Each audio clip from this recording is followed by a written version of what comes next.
Good evening, Africa. Welcome to the first agricultural space where we seek to know if you prefer indigenous chicken or improved chicken breeds. When it comes to eating and as a business, this is the African Farmer Consortium space. Thank you for joining Zimi and thank you for joining Agba Farmer. Happy to have you here. Kindly request for the mic. This is an open forum. As I was saying, we are here as Wing Farm, Waso Pride, Illucence Protein, Ihalal Africa, and Farmers Whispers. Thank you for making time and joining this space. Even for those who will be listening to this recording, we're happy that you're making time for us. I can see my co-host is here. Dr. Paul, welcome. This is an interactive session and I would love to hear from you. Kindly comment on the right side corner. We have a comment button there. Tell us where you're listening from or where you're joining us from and participate in our poll today. We'll be asking which one do you prefer. So thank you so much for being here. Dr. Paul, welcome. Agri, welcome. Deoya, welcome. Wing Farm, is this Mudangi?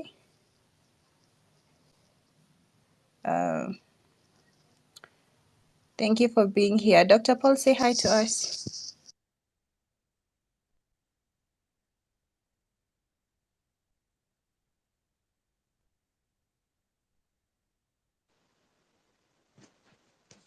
Good evening, good morning to you all.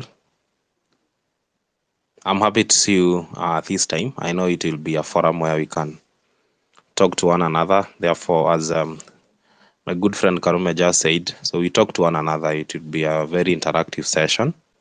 So be free to share whatever information you have concerning this particular discussion. Thank you.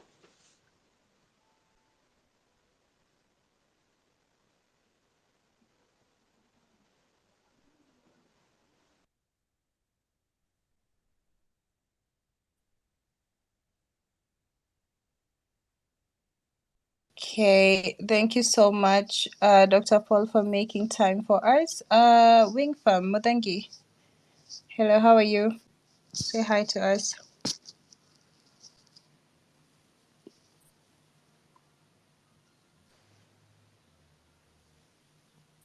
Karume. Yes, I can hear you. I'm saying you're welcome and speak to Okay, us. thank you. My name is Eric Mubengi. I'm a vice chair at Wing Farm. I'm an animal scientist by profession, and I'm happy to be here today. This is a very interesting topic. It's about chicken. Myself, I consider chicken as one of the most affordable and most ready and agricultural livestock enterprise that anyone, including small-scale farmers and large-scale farmers, can rear. And I'm happy to be here today. Thank you. Thank you so much, Mudangi, and we're happy to have you here too. We have a comment from Zini saying, glad I could join listening from Kenya. Being new in the poultry venture, I'm looking forward to learn a lot. Definitely, you can learn a lot, and thank you for making time for us, Zini. I hope this forum assists you in becoming a better poultry farmer and also enabling your business to grow. So today, the main agenda here is to debate between these two breeds of chicken. We have the indigenous chicken here in Kenya. We call them kienyeji, and as Dr. Paul will tell us, these are breeds that are just there. We don't have any particular breed name for them, and they're free range or so. They fed for themselves. You let them out, they fed for themselves. You can also indulge them with some maize here and there. And their brooding is not necessarily regulated and things like that. And then we have the improved kienyeji here, which I have raised myself. I have tried to rear the improved kienyeji, which takes 6 months to mature. Yeah. And then we have now the commercial brands, which either laying eggs or are used to, for meat purposes, which I personally do not like, but I would like to hear from all of you. So kindly participate in our poll in the comment section at the right side corner of your screen. You'll see a chat box there. Tell us where you're listening from, and also comment which breed do you prefer. And I can already see we have improved breeds are winning by 1 vote.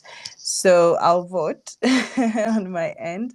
I'm asking everybody to go and vote, and so that we can have an interactive session. You can request for the mic, but now I'd like to invite Dr. Paul to tell us a little bit scientifically about these two breeds and what, on a base level, somebody would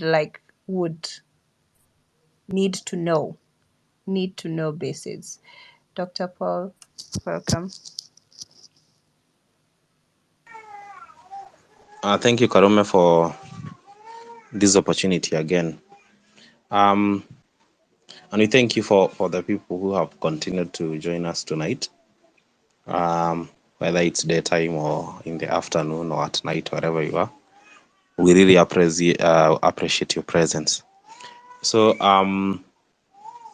indigenous chicken versus improved breeds. Akanome has given us a background about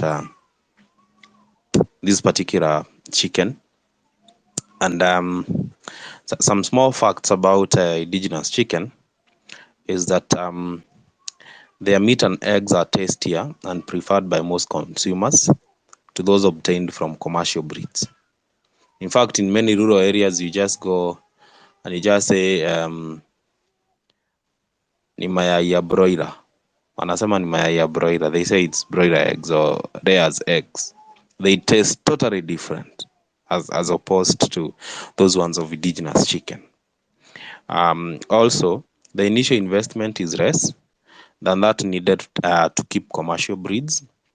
They are more tolerant to harsh conditions, including diseases, than commercial breeds.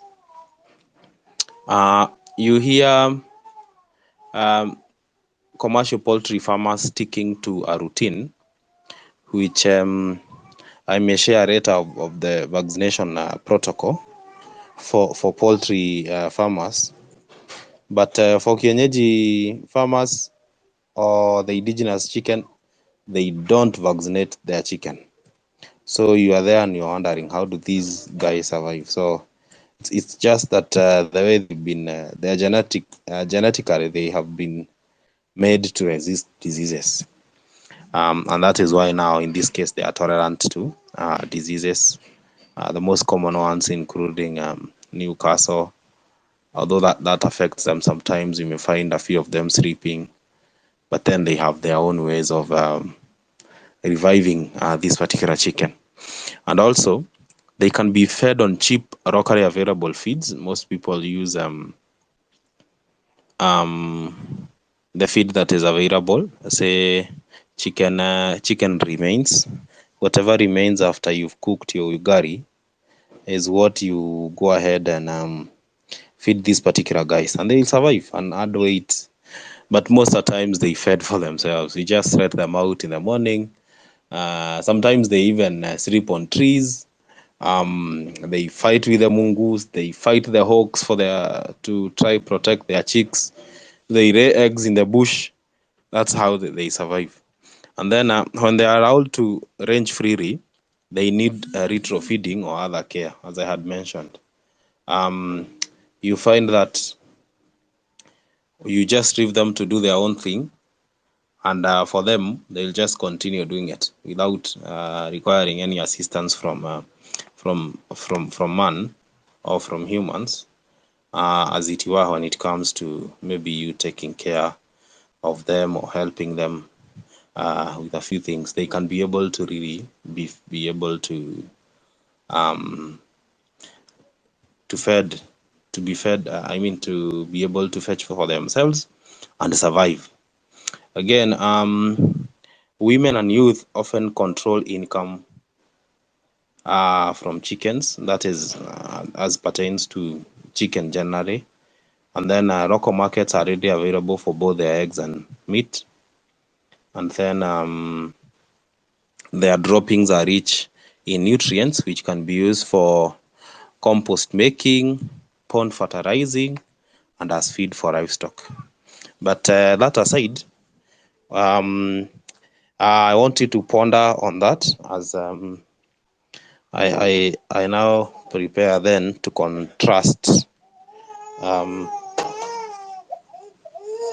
Sorry, we have a young boy here who is asking for the mother's assistance. Sorry for that disturbance. Now some details about their meat. For the indigenous ones, then they would be ready. Say about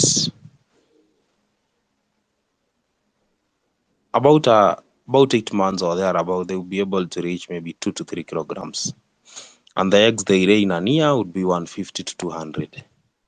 Yeah, but when it comes now to the other ones, the improved ones, you'd find within 3-4 months they're able to attain some 2.5 to 3, sometimes even to 4 kilograms, depending again on how you are feeding them.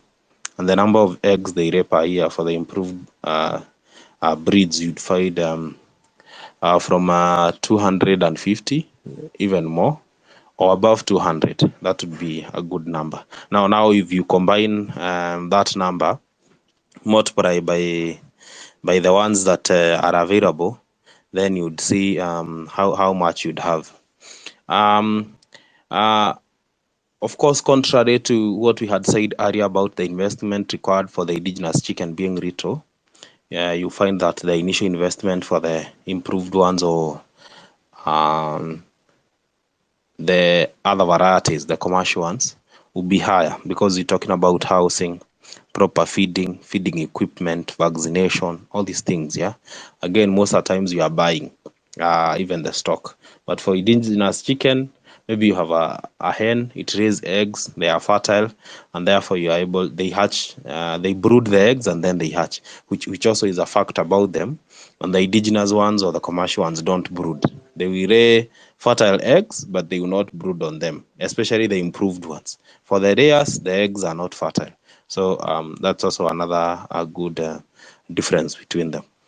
And of course, the improved varieties, since they have been improved, then they are not very tolerant to harsh conditions, including diseases. And therefore, you must stick to a very clear vaccination protocol to make sure that you are free of diseases. Otherwise, if the diseases affect your farm, then you would imagine that you are in for some hot soup.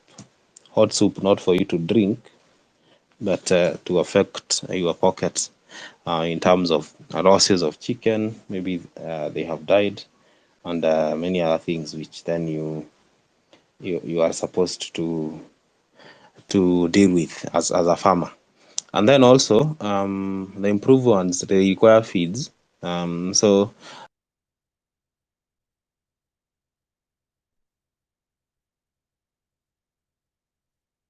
we are talking about the start and then the grower feed and then the layers feed. So each level of growth has their own consumption or their own specific feed.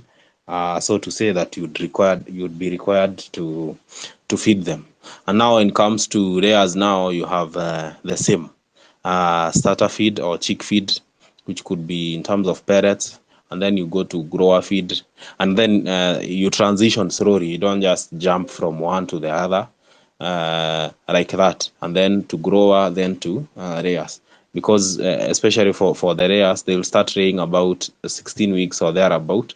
So you need to adjust the feed you from grower feed to to layers feed, you adjust slowly. Maybe you mix 50-50, maybe at week 15, and then you introduce 75, and then you can go finally to 100% layer feed when they start laying eggs, and then you continue until then you are able to get them out of your farm. You don't allow these ones, the commercial ones, to roam freely. But of course, these days there is also the debate on animal welfare. Do you do a battery cage system, or do you do cage free? Now, in this case, you can allow them to be free, but in an enclosed space where everything else is controlled. Only that you are not containing them in the small spaces that chicken would be enclosed to, as it is in the case of commercial layers, what we call factory farms, where maybe a chicken spends its life in a space equivalent to the size of an A4 paper, or maybe 1 feet by 1.5, because then of the space challenges. Also, it requires a lot of care in feeding and other. You have to take care of other things. For example, biosecurity for the improved and the other ones, because you don't want any diseases coming to your farm. Therefore, you want to be careful about the people interacting with the animals, so that they are not carriers of disease. Because then, if that happens, then you can imagine the loss. Yeah, and then also. In this bracket, we have everyone here: men, women, youth. They are in this particular business, mostly men, because the capital required is intensive, and you find that they have volume, say maybe 5,000 chicken, 15,000, or even more, into hundreds of thousands of chicken. Therefore, the investment required for the indigenous one to make a good business case, then you find that men maybe could be in that bracket. But that does not mean that you'll not find women and youths in this particular business. And then the market is available, and in fact we are importing thousands of crates of eggs on a daily basis from our neighbors Uganda, and therefore that means that the market is ready for the eggs. And then, of course, I had mentioned earlier that the droppings are rich in nutrients, and that can be used to making compost, pond fertilizing, and as feed for livestock. The reason was why we are saying that their droppings are nutritious is because for those who have maybe a small background in livestock husbandry or animal husbandry, uh, we talk about how many stomachs an animals have. For example, in chicken, chicken and pigs are what we call monogastrics. Mono meaning one, gastric meaning stomach, a single stomach. As well as maybe the horse and the donkey, they also have a single stomach, as well as the dog. But now, when we talk about ruminants, they have a stomach that is divided into 4 compartments. That is the rumen, the reticulum, the omasum, and the abomasum. Therefore, if you compare the manure of a cow given the same feed and that of a chicken, you'd find that a cow would use maybe 99% of every feed that is available, because of the many compartments of the stomach. Again, the length of the small and large intestines, because those are also spaces for absorption of nutrients, as opposed to a chicken that then has a single stomach and then is not able to really finish all the nutrients that are in the feed, and therefore their droppings or their manure are good. And that is why you find many people using the droppings of chicken or those of pigs as to use as the feed for the black soldier fly, for those who are in that particular business. That is why they prefer that feed, because it's equally as much. And some people have seen some farmers who have a poultry and dairy using, especially commercial, when they feed the poultry with commercial feeds, they just go and sieve. They let the droppings to dry, and then they sieve as livestock feed, because the levels of ammonia are small, and they are nutritious, as I had mentioned earlier. Therefore, they just add maybe some dairy meal onto the droppings, and then they are just good for the animals. So That's much like it. I wanted to mention something more about vaccination because that is usually the most important something. Daktari, before we get to vaccination, Okay, Karume. I would like to welcome people who are joining us at this time. Okay, yeah, Thank you for go ahead. making time for this debate, and also interact with us in the comment section. We also have a poll going on. Tell us which you would prefer if you don't want to speak. But today it's a debate, so would like to hear from you, especially because here I can see there are farmers who are from who are dealing with indigenous, those with improved kienyeji. I have people here uh, who are doing a lot and would like to hear from you. So I can read some of the comments so far. Uh, Agri, I hope I'm saying your name right. You'll tell me. I'm I'm a poultry farmer based in Yala, Siaya County. I keep improved kienyeji. Welcome to the space and thank you for being here. I would like to hear from you more. Wing Farm is saying I would keep both though. I believe I still have a lot to discover about the two categories of chicken. Chris Mwavuna is saying great to be here. I am a proponent of indigenous chicken due to their unique taste, high nutritional value, and the fact that they are usually in the organic production or all natural. Yeah, that's nice. I also like indigenous. So Wing Farm is saying, based on experience, the improved Kenyajis are very needy. I think the improved Kenyaji requires top-notch biosecurity regardless of following the vaccination program to the dot. I would recommend improved Kenyaji to farms living in warm, dry, or hot weather conditions. So we have Gideon Musyoki saying, from Nairobi here, I prefer indigenous chicken. John Bryan, for me as a young person, my options are always African style. Thank you for the efforts. Thank you for being here. And we want to hear from you, all of you. If you cannot speak, kindly take part in the poll. We only have 10 votes. We have 22 people and more. Kindly participate in the voting. It's on the bottom right corner. Here, we also want to communicate to farmers, like what do we want also to eat, not only to farm. And at this point, I want to welcome Mudengi Wing Farm. Tell us something small before, but wait first. Let's hear from a farmer. Agree. Okay, tell me what your name is kindly.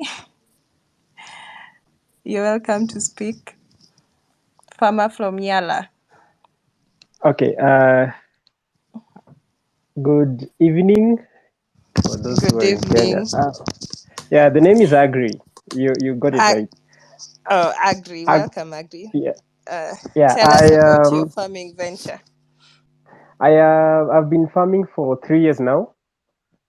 I've been farming the improved kienyeji. I started with the indigenous breeds initially. Then I bought commercial breeds just to improve the stock that I have.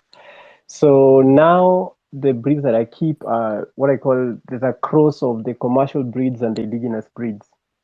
So what the thing that I like the reason why I do that is because one they are it gives the breed that I have is stronger in the sense that it's resistant to diseases. Not I don't vaccinate actually. I instead I use readily available material like dried pawpaw leaves. I use dried pawpaw leaves and garlic, and I just mix all those in water and keep them. It improves their immune system and keeps them healthy. So that has kept diseases away. At least from last year to this year, and I've seen an improvement in that. Although I have to say, with this type of breed, then you forget about brooding. I mean, very few will brood from the ones that I have. Very few actually brood. The rest will just lay eggs and go. So I bought an incubator a couple of I think 3 months ago. So that for me, that I'll request or I'll suggest that farmers take the improved kienyeji for one reason, really. Indigenous breeds, you can't really keep them in a house or in a build some space you put them there, and as it is with the way populations are growing and stuff like that, it's going to get to a time when we don't have enough space to let the birds roam. So you might need to find a place to put them, and if we can't find that space, if we can't find small spaces to keep uh, chicken, then I'm sorry. I think we're going to find ourselves in a position where there's few chicken in the market. So I suggest and I will really request that people do improved kienyeji. They are resistant as well, and you don't really need to rely so much on commercial what do you call it, commercial medication. You can use domestic things, domestic plants that are here. It's the same thing that we use. There's a concoction people used to take in the morning during COVID days, with the exception of lemon. You just do that concoction and put it in water for the birds. It actually does well. The other bit is I know that they don't grow as fast as the commercial breeds, but they're in between. They don't take long as the indigenous breeds, but they're in between. So like the ones I have take 8 months, 8 months to be fully grown. If you want the Jogo type, the Jogo takes 6 months, and they're big. And I feed them on I buy commercial feeds, but I also supplement. So I make maggots and to just supplement for the cockerels, for the cocks, sorry, so that they can build their muscles and build their body mass. I use maggots as well to put there.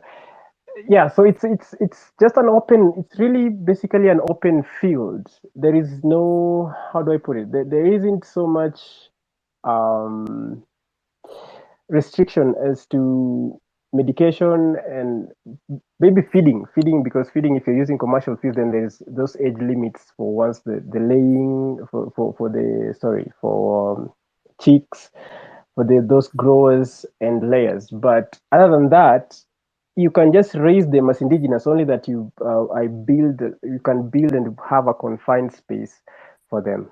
Thank you. Uh, Thank you so much. I'm just thinking to myself, you also double as a traditional doctor. You're mixing your own concoctions. And Wing Farm is making fun of that and saying concoctions. We need this wisdom. So thank you so much for sharing with us. We appreciate your presence here and also your wisdom. And from Zini, who is also a poultry farmer in the poultry venture, is saying maybe you can help us get this breed he is talking about. So maybe you can get into the DMs and see how you can get him some, because he's also in Kenya. We have irrigation doc, Habari East Africa kutoka Zimbabwe, doing 90 black, Astro Rope, and Kwekwe, think. And the project is quite good. And we also have another batch for eggs in Harare. Thank you for this project. I actually want to come to Harare, and I'll make sure I do come. Irrigation doctor, thank you for being here. We'd also like to hear from you. I'd invited you to speak. You can always join us and tell us more. So I would like to invite Modengi from Wing Farm. Modengi, tell us something about the debate today: indigenous chicken versus improved breeds. Yeah, thank you, Karume. Uh, I must say that I'm amused and the choice of agri to feel that we cannot vaccinate improved Kenyaji chicken. I've never heard of that, but it's interesting. That's why I'm excited because I wish to know uh, how that concoction those concussions or medications, mitishambas, can work in areas, in other areas of the country. My take on this is that whether you are going to succeed in keeping improved kienyeji or the indigenous kienyeji is your location in the country or where you are in other parts of the world. Having kept Kuroira fawn a few times back, I can say that if I decide to keep chicken again, I will go for the indigenous chicken and give them the same treatment that I gave to the improved kienyeji and see whether I can improve productivity at the end of the day, at the end of the financial year. And the reason as why I'm saying this is because, and I've listed in the comment section, is that improved kienyeji or improved kienyeji, regardless of the breed, whether it's Sacho, whether it's Kenbro, whether it's Kuroila, whether it's Rainbow, they are very needy. And these are breeds that I would recommend to somebody who is willing to go for intensive farming rather than the extensive systems such as the free range systems, whereby you release your chicken, they fend for themselves throughout the day. Maybe you provide the feed supplement from kitchen waste or maize, and also provide water. And the trend continues. With improved kienyeji, you have to add maybe other dye towards the system, because with one single mistake you can register 100% losses. And with this, I mean, I can recall when I was keeping my improved kienyeji chicken, I had to regularly check on them, regardless of putting somebody else in the farm. You have to make sure you are there, your expertise is seen and integrated throughout the rearing period, and make sure that everything is in order, including the vaccination program. And biosecurity, as Dr. Paul has mentioned. With the improved kienyeji chicken, I realized that during the hot weather conditions, now that climate change has catched up with us, most of the times where I recorded peak production in terms of egg and meat is when the weather was dry, there was little rain, and the weather was warm. But I believe since I strictly followed the vaccination program, I can say that stress is one of the major factors that adversely affects the production of improved kienyeji chicken. The birds will start revealing signs that you're not even aware of, and tonight, or rather, you can close the doors at the evening, hoping that the birds are okay, and in fact, you will notice that they are okay, only to find that in the morning you've lost several birds, especially the male birds, and this is due to stress, maybe change in temperature stress, and this is a major factor to consider when you're keeping your improved or indigenous chicken. Again, I would say positive things about improved chicken, which includes a faster growth rate. In terms of resistance to diseases, I don't think so. I would give that to the indigenous chicken. In terms of feed utilization and conversion to energy, I'll give that to improved kienyeji chicken. Since the size of eggs are larger, the eggs are tastier, and I believe they are more nutritious based on the color of the yolk. And the production per day is higher compared to the improved kienyeji chicken. the indigenous Kenyan chicken, sorry. But again, I've said I would recommend that farmers keep a few number based on what you've decided to venture on. And this is directed by the market and the target of the farmers in terms of profit and distribution of eggs, meat, and all that. You should keep both, even if it's a few birds for comparisons. Because I also observed that the improved Kenyaji chickens are dumb, in quotes. These are chickens that you can easily steal or carry wherever you are going. In fact, they will follow you wherever you are going like a pet.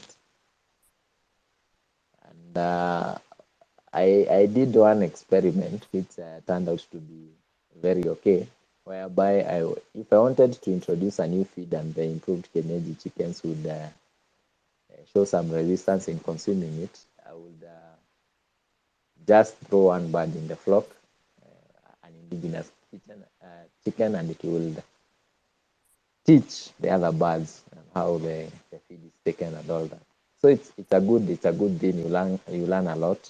I still didn't manage to learn everything about them.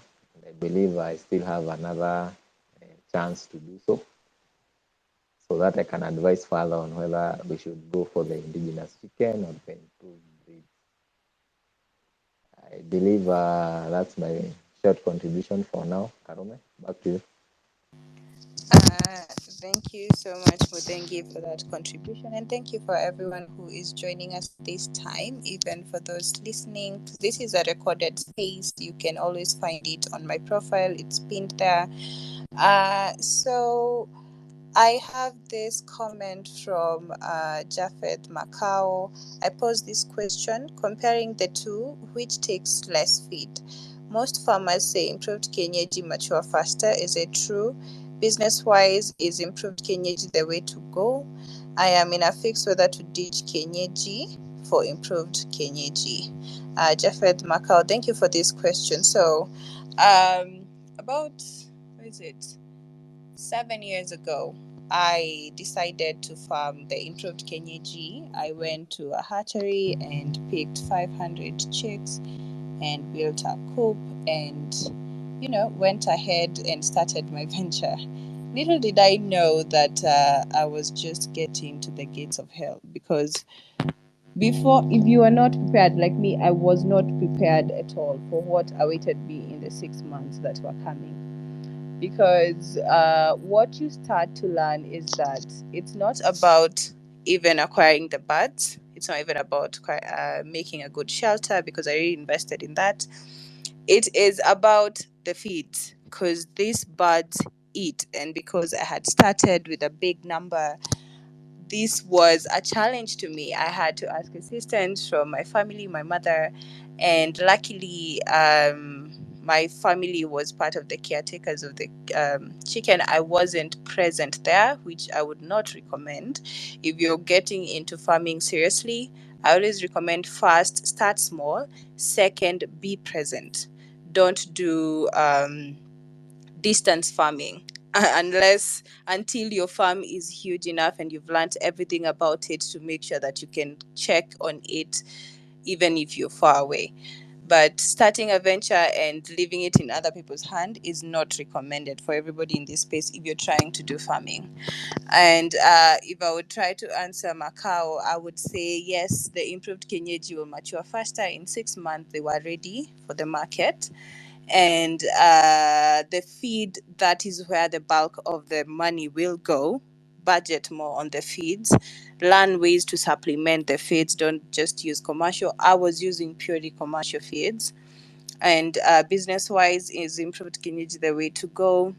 We are yet to get there. Personally, my taste and preference is the indigenous type. However, I've consumed the improved Kienyeji, and I've also consumed the what are they called, broilers? Yeah, and I still prefer the indigenous. So the consumers of the Kienyeji are there. However, the Kienyeji takes a longer period of time to mature. So business wise, it might not be accounted for. At this point, I would like to welcome Dr. Paul again. You had something to say about the vaccination, and also you can chip in into the conversation. Chris Mwavuna, I can see you're very active on the comment section. I would like to hear your voice. Kindly accept my mic. Dr. Paul? Thank you, Karume, for this chance again. And since I see we are more than two in the house, God is with us. And then I would make a request to each and every one of us. Perhaps you can follow people who are in this space, and then we normalize following you back immediately, so that then we also, whenever each of us will be posting matters agriculture, because that is what we do, you will be able to get whatever they are posting and maybe a retweet. It goes a long way when you have posted something on Twitter and then you have friends or online friends who post your content or retweet or comment. It feels very good. So we can follow each other back as we continue with this discussion. And imagine at the end of it, we'll come out with a few more numbers and, of course, with information that will help us become better poultry keeper. So Karume has requested that I talk about vaccination because I would not want us to get out of this space before we talk about vaccination for poultry, especially even we have said that the indigenous ones, even as Mudengi has said and many other people have repeated the same, is that including our good farmer agri in Yala, it is important for you to be able to vaccinate your chicken because our chicken are very fragile. Even for these that you are saying they are hardy, especially the indigenous ones. I don't know how you call this disease, which you just wake up in the morning and you find all birds have lowered their wings and they are just folded themselves like that. They are just there. They don't want to do anything. And then they are sleeping and then maybe 2-3 days later they start dying.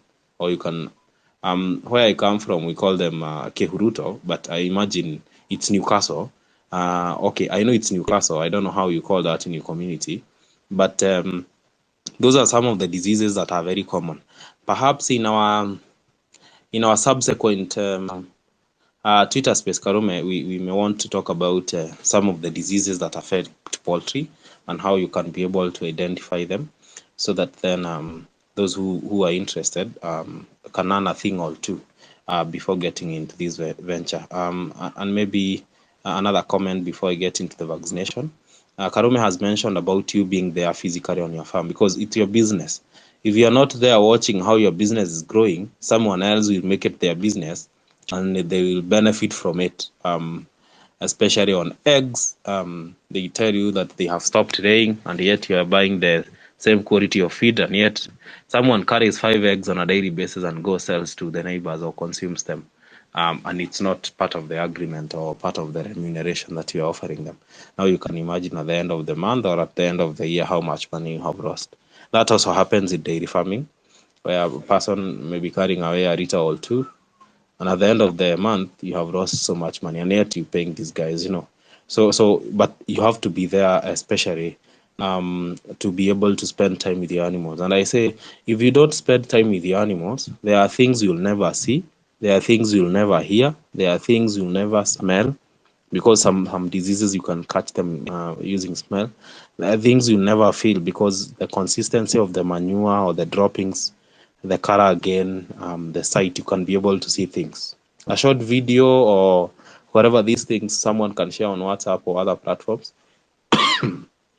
sorry, may not be sufficient to give you a clear picture of what is happening. But if you spend time with the animals, then you'll be able to see that exactly. And now, when it comes to vaccination, our vaccination then is very critical because be it the indigenous ones or the improved ones or the commercial ones, there are some of those diseases that when they strike your farm, then you imagine that you are getting losses. And I say that disease is the most expensive thing that can happen to your farm. Majority of the diseases are vaccine preventable or they are There are ways on how you can go about it, be it through vaccination or other biosecurity measures, as I'll mention briefly. But imagine you have a flock of chicken and then in the morning you find all of them are dead. Worst case scenario, death. That's massive. So you have lost every income you've put into there of stock, feeds, vaccination, and everything else. The other thing would be the effect on production. If you just lose a single egg, then you've lost it, because that animal is an expense to you. They are consuming feeds, and you're taking care of them. They are not giving you the commensurate whatever they are supposed to give you. Yeah, and then they also affect growth rate. You are supposed to start receiving eggs at a particular age, and because of diseases, then they delay and start producing eggs later. So you can see those are some of the, and of course the vaccination, the vet, people taking care of them, you watching over them, separating some, taking care of the others. It's very expensive, and that is why I say prevention of diseases is always better and cheaper than treatment. So if you don't get anything else from this particular Twitter space, note that prevention of diseases is always better and cheaper than treatment. But now, back to vaccination. A vaccine is any preparation that, of course, is used to render an organism immune to a particular disease by inducing or increasing the natural immunity mechanisms. Naturally, we have how we react to diseases, but we may need a boost so that then we are able to fight those organisms when they come our way. And the modes of vaccine administration in animals are several. I would say like about 6 or 7. There is oral or per os, that is via the mouth. Subcutaneous injection, that is under the skin. Intramuscular injection into a muscle. Intraocular drops into the eyes. Intranasal spray into the nostrils, and others are scarification, where you make some small scar into the skin, and then that of course constitutes another vaccination method. And of course, now for vaccination protocol regime in chicken, the regime is recommended for chicks, but of course for indigenous ones and for commercial. But I'll be able to single out which for commercial ones which you would focus on, and for indigenous ones then which you can focus on. I'll be mentioning the age in weeks, the vaccine, what it is vaccinated against, and the mode of application. Now, week 1, usually this is done at the for those commercial ones. It's done at the hatchery. Yes, I was looking for that word, at the hatchery. Marex and Newcastle, especially the Marex one. These you do subcutaneously on the neck. Yeah, the age 1 when you for chicken. That is important. For week 2, you do gumboro or infectious basal disease in drinking water. Week 3, you do Newcastle and infectious bronchitis in drinking water. And then week 4, you deworm, and you also do infectious basal disease in drinking water. And then I'll be able to share a photo as we continue, so that then you can be able to remember what I said. So for those, maybe I may be moving too fast because of time, I'll be able to share a photo of what I'm talking about, so that will help you. And then week 5, Newcastle and infectious bronchitis in drinking water. And then week 6 to 8, you can do typhoid. That is intramuscular injection into the thigh of the breast muscle. And then week 9, you deworm. Usually deworming you do after every 2 to 4 weeks in drinking water again. And then week 12 to 14, week 8 to week 10, you do pox. This is via wing stab.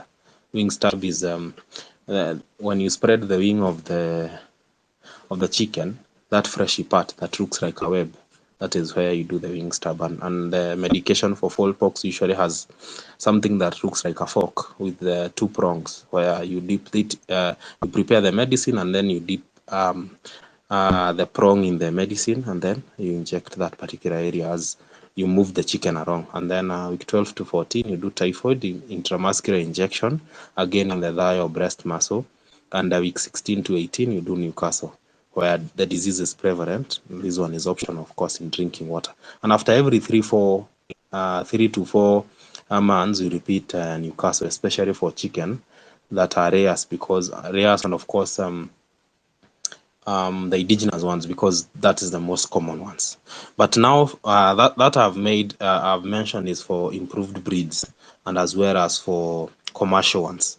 For the indigenous ones, you'd focus on the first one, that is the Marex and Newcastle I had mentioned in drinking water. The second week, you do Guboro in drinking water. Week 4, you deworm, and then week 6 to 8, you do typhoid intramuscular injection into the thigh or breast muscle, and then week 8 to 10, you do fowlpox via the wing stab, and then week 12 to 14, typhoid, and then you repeat the Newcastle one in drinking water after every 3 to 4 months. And then when you're preparing the vaccine, usually it is advisable to avoid using chlorinated water, because the chlorine affects or would kill some of the vaccines, I mean the organisms that you are trying to introduce into the chicken, yeah. But it is advisable you use rain, spring, or borehole water sterilized by boiling. Usually I advise farmers, you boil the water overnight and then you let it cool, and in the morning it's cold enough. Now you can be able to give your animals this particular the vaccine, especially for those that is used. I mean, for those vaccines that are you can administer in drinking water. And then I also say you can choose to give them some feed, especially early in the morning. Now I'm talking about the ones that you use drinking water. Early in the morning, you give them feed, and then you withdraw water, and then about 8 before the sun comes up, you introduce water at once. They will be lastly having consumed feed maybe from 6 to around 7, around 7:30 to 8 before the sun comes up. When you introduce the vaccine in water, in the drinking water, then they would be able to consume. And I usually say you give the water that they will be able to finish in 2 hours. Then later on, you can be able to introduce other water that your chicken would be able to consume, because when the sun comes up, it will destroy the vaccine, and therefore it will be useless for you to use vaccine when the sun is hot, maybe around 12 or 1. The vaccine will be destroyed, unless then you are doing it in a shade, yeah. But as a rule of thumb, in early in the morning, withdraw the feed first, and then you feed them water after they have consumed feed. They will be thirsty, and therefore they consume a lot of water quickly with the vaccine, and therefore that will be a good way to have your chicken covered. Something else I wanted to mention is that is one of the causes of vaccine failure, and then how you store the vaccine from where you get it, from the agrovet shop or wherever else you buy the vaccine. You should be able to carry it in an ice box under ice, and then you store it in your refrigerator. About 4 degrees there are about -4 degrees there about would make sense, or would help in storing the vaccine properly. And then once you now want to use it, you use it in what I had the way I had mentioned before. That would be important. And then yeah, that's much like it, because if you fail to do this, majority of the times you'd fail because of vaccination, regardless of superior breeds, or you have the best feeds in the market, or you have the best care. And on top of this, you make sure that biosecurity. At the entrance, there is a foot bath with disinfectant. Before people get in, they wash their hands. They can change their clothes or even have a bath or wash. That would be important. You don't allow people into your poultry project every now and then because they are coming to see how good you're doing. They are coming to your farm carrying disease on their boots and other places on their cars. That would be dangerous. So at the entrance of your gate, have a place where there is a vehicle bath where the wheels of the vehicle would go into the vaccination. The what is that? The water with the disinfectant. There are good disinfectants that would kill bacteria or viruses. That would be a plus. And then general hygiene, ventilation, and other things would be important for you to do this. So I'm sorry, Karume, for taking too much time, but I felt that was important. There's much more to say in our coming spaces. Thank you very much for Yes. doing it. Thank you so much, Dr. Lee. You, when you start talking, you're very passionate. He's a vet, so this is his basic knowledge. It's just, flowing out. But we're very lucky to have you here, and thank you so much for your amazing contribution. And I can see Alano here is saying, like at resident vet is saying, has suggested a space on vaccination and bad disease is inevitable. I think that will be in the pipeline. Moving on from here. I would like to also welcome everybody who is joining us right now. This is a recorded space, so you can find it on my profile after the space ends and you can listen from the beginning. We've had a lot of information given by our good resident doctor here, and we appreciate you so much. Randomest. Okay, randomest. Randomest is saying we have talked meat, but in eggs there is also a difference. We bought in some improved and they lay bigger eggs than kienyeji, but we were put off by the lack of broodiness. Our current chicken are basically kienyeji with some improved breeds in. It's also saying also seek the I don't know how to say this word, coinsor. Is it coinsor? From Western Kenya. They can tell the difference in taste in improved versus kienyeji. Definitely our Luya people. Where are you? If you're Luya in the building, kindly say hi. Though I wonder if this is a function of exercise, feeds, and age. Um, so I believe everybody here is learning. I can see Zuni is learning and saying he has his pen in his hands. Zini. I hope this space is making sense for you, especially if you're thinking about having poultry as a venture in 2023. I would now want to welcome Chris. Chris, welcome to this space. Tell us something about the discussion we're having. Okay, hello everyone. I'm happy to be here. Thank you, Karume. Daktari, thank you for your nice nuggets. And Wing Farm, thank you for hosting us. Fellow farmers, I'm also a farmer and an animal health officer.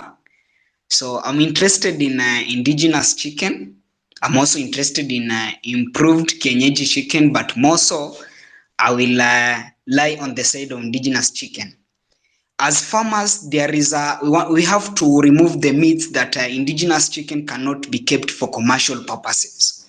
If you keep a small number, because in our natural culture, African culture, indigenous chicken are property or assets of women and children. They are properties for children. And you realize that our fathers, they are not interested in such a venture. They leave it for our mothers and then we as the children. But keeping indigenous chicken, maybe looking at some of the breeds that we have in our African nature, the naked neck, we know it, the dwarf, the crested head that has something like a handkerchief or what on top of his head. Then we have the frizzled feathers that have some rough feathers the way it is. Those are the indigenous chicken we are talking about. One of the challenge that is making people to shy away from using indigenous chicken as commercial is because of the challenge of them taking a lot of time to mature. And then the other thing is there's something that Daktari was mentioning that we usually lack to look at it. We cannot substitute good husbandry management. We cannot also substitute biosecurity and also good nutrition for any other thing when it comes to indigenous chicken and improved breeds. If we give the same good management, biosecurity, and good nutrition to indigenous chicken, they can perform better. And looking at consumer preferences, you realize that most farmers who are keeping the improved breeds, they use a lot of drugs, antimicrobial unnecessarily. And that's why consumers are more inclined to the indigenous chicken because there are less drugs being used. And also the vaccination regime, as Dr. has said, has to be followed. So maybe when you get a clear time, we'll talk much, especially on diseases such as the infectious coryza, The one where you see the head is is swelling, and then the eyes are like there's some fall fluid coming out. And then coccidiosis also is one of the disease that is disturbing us. So if we get time, I think we'll talk much. But as for me, I would really interested in indigenous chicken. That's where we are moving to as consumer preferences, because we are looking at healthy wise in a one health aspect. Thank you, Karume. Let me stop there. Thank you so much, Chris. Thank you for giving us your views and your opinion. And yes, indigenous chicken, the taste is better, the texture is better. You feel it's chicken.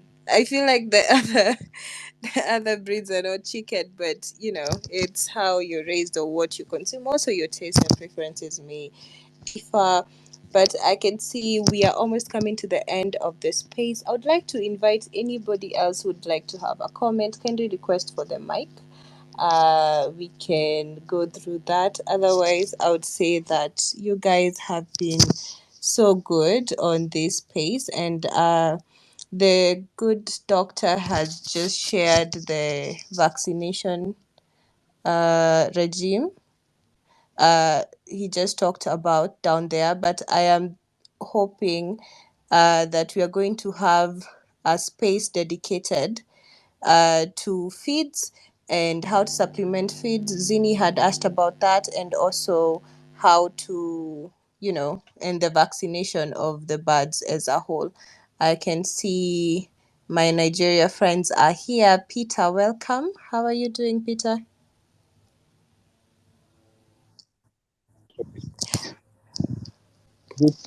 Yes, talk to me. Contribute to the topic today. All right. Okay. Indigenous chicken versus improved breeds. All right. I'll start by saying, um, we need in Africa to go organic. My last project in school was on organic agriculture, and it was on why, in Africa, like in a particular local government back then, where I see that in Africa generally, people are not really adopting organic agriculture and organic food. Now, talking about improved breeds, one way or the other, with my research during those period, I get to know that from the feed, from the conventional feeds that we give to the improved breeds, the broilers and the likes, there are substances that will remain, on the what's it called, chicken, that when consumed, it will have somehow adverse effect on the consumer. Now, these effects are, piling up. A time will now come that the fellow will get sick, or we have a particular ailment, and some persons cancer, and so on and so forth. So some of these things we consume, they have adverse effect on our health. So at the long run, we tend to fall sick, and we tend to have so many sicknesses around, or diseases around. So now, but for indigenous chicken, back even from while we were growing up, the way they produce indigenous chicken, if some of the rearers would not even give them food, the feed they take is maybe the feed that the rearers will give them maybe once in a while, but they will be allowed to go around and feed on household waste and the likes. And because of this, we can consider indigenous chicken as an organic breed, so to say. So now consuming, I'm coming now from the consumption.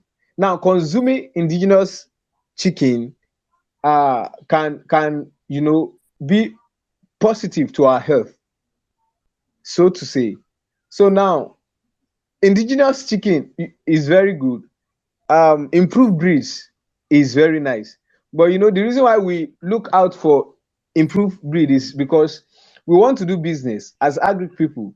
So, and we want to make profit, and we want to make everything fast, and that's why we go for most improved varieties, being it animal or crop. We go for improved seedlings. We go for improved breeds of different types of animals and all that. So improved breeds is very good, but it will be better if we can feed them organically now for our health. But for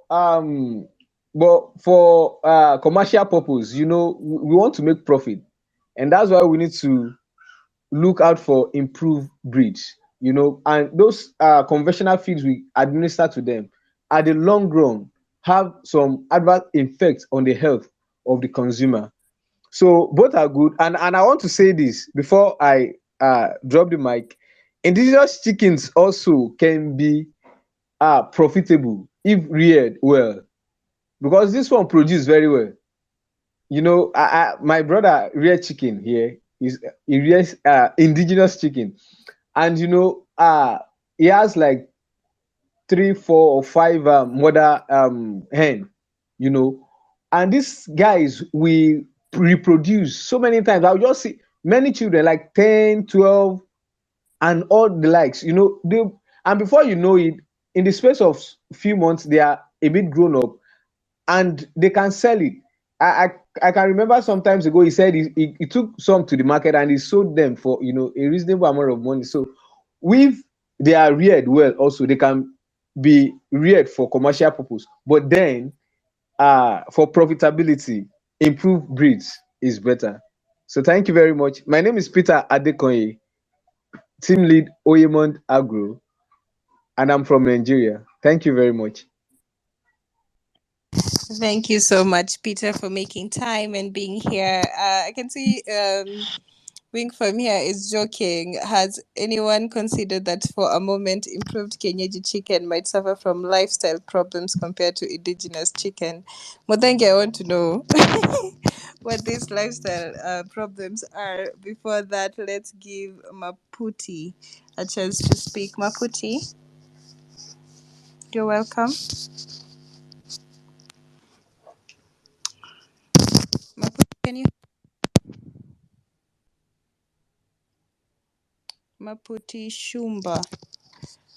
As he's preparing himself to speak, we just have a few minutes left and this space will be over. However, if you're joining us now, welcome and thank you for being here. This is a recorded space.